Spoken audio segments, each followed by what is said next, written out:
How to verify X account and your age.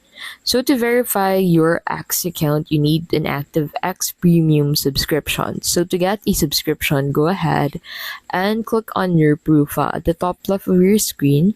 So make sure that you're signed in into that account that you want to verify first, and then click on your profile at the top left, and then go ahead and click on settings and support, and then click on settings and privacy under that, and then click on premium inside that.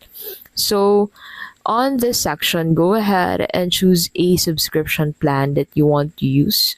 So payment is required to access verification features. So you need to meet the eligibility criteria. So your account must be complete with a display name and profile photo, and it should be actively used in the last 30 days and secure with a confirmed phone number and no recent rule violations.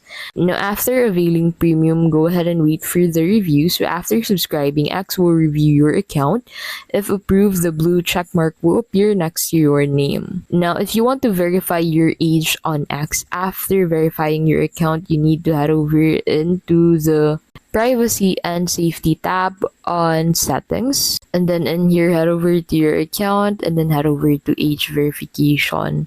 So you can also verify your age automatically. So through automatic age estimation, X may use existing signals like your account history, device data, or payment info to estimate your age, and if needed, X may prompt you to upload a government-issued ID or complete a verification process if it does not automatically estimate your age. So that is how you can basically verify your X account and your age.